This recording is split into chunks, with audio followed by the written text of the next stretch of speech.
The puppy snapped at the hands reaching for him. His body was small, ribs showing, but his bite came fast and mean. People gathered around the crate, shaking their heads as the cowboy let him fall back onto the wood floor. Someone muttered that the pup was born wrong and would only bring trouble. A few laughed. The cowboy did not. He crouched and studied the dog's eyes, burning and restless, and saw panic tangled with fury. He reached into his worn jacket and pulled out a single coin. It rang softly as he set it on the crate.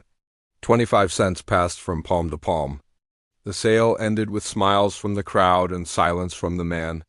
They whispered that the dog would be gone by nightfall, sold again or left behind. The cowboy lifted the crate without a word. Dust clung to his boots as he turned away. No one there believed the animal would survive the week, and no one imagined that moment would change them both forever. It began with fear, judgment, and choice. His ranch was small, quiet, and worn thin by time. The land was hard and dry, dotted with scrub and crooked, trees that offered little shade. Ethan had buried more than he cared to remember. A wife lost to fever, a brother lost to war. He spoke little when he came into town, paid his bills on time, and left before anyone could ask questions. Something old and heavy stirred inside him. The owner did not hide the truth. The pup had been found near a collapsed trailer after a fire. No mother, no siblings. Just smoke, Ash. And teeth. The dog snapped at anyone who reached too close. Food had to be shoved through the bars. 3 men had tried to take him home. 3 men brought him back bleeding or shaken. One swore the dog tried to tear his face open. The owner said he wanted the crate empty before sunset. Ethan listened. Without interrupting, he asked the price. The man laughed and said a quarter was more than the dog was worth. The wagon wheels rattled over stones. Heat pressed down from the sky. Ethan did not turn around. He kept his grip loose and his voice steady, speaking as if the dog already belonged there. Somewhere along the road, the noise stopped.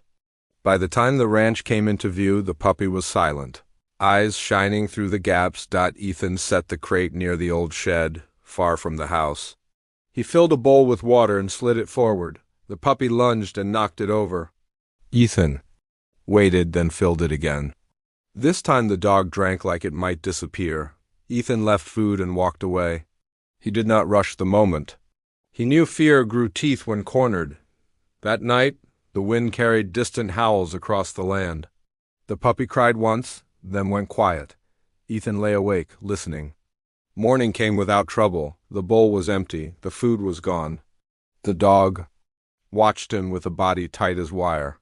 He sat nearby and read aloud, not to train but to exist. Over days, the puppy learned his steps.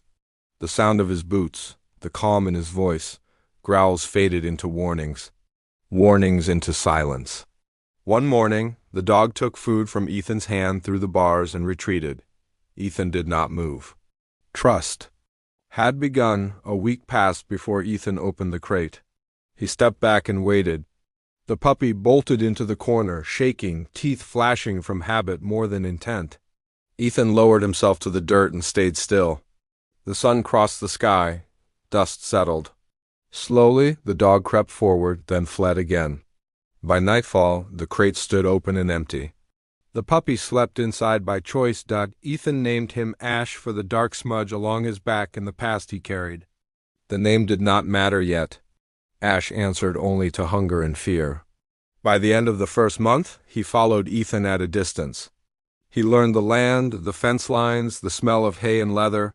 He still flinched at sharp sounds. Ethan accepted this. He worked slow, letting patience do what force never could.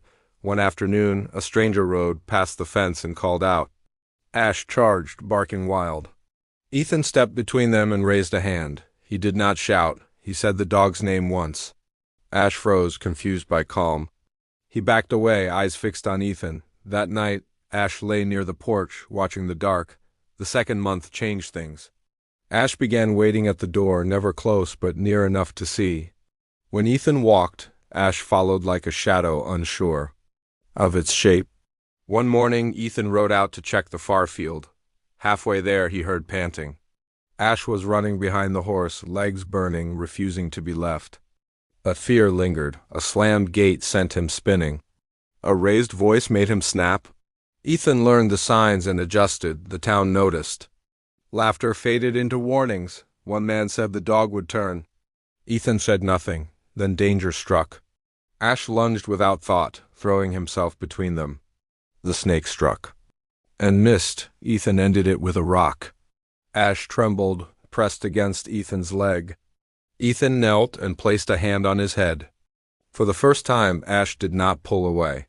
Something crossed a line that day. Choice had been made. The bond deepened quietly after that. Ash slept near the porch. He ate from Ethan's hand. He still watched strangers with care, but he listened. Then the storm came. Thunder split the sky. Rain erased the land. Ash panicked and ran. By nightfall, Ash was gone. Ethan searched through mud and rain, lantern shaking in his grip. Tracks led toward the ravine. He shouted until his throat burned. He found Ash trapped on a narrow ledge, injured and shaking. Ethan moved slow, lifting him inch by inch. One slip could end them both. He did not let go. On market day, Ash followed Ethan into town. The crowd remembered the teeth.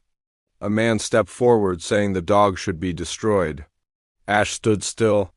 An old woman spoke then, telling of fire, fighting, and pain. Silence fell. The truth settled. Ash had never been bad. He had been surviving. Ethan left town with Ash beside. He leaned into Ethan's leg, calm and sure. 3 months changed everything. The third month ended on a crowded trade morning in Dry Creek. Ethan had not meant to bring Ash into town, but the dog followed him to the wagon and climbed in without hesitation. His eyes were steady now, alert but calm.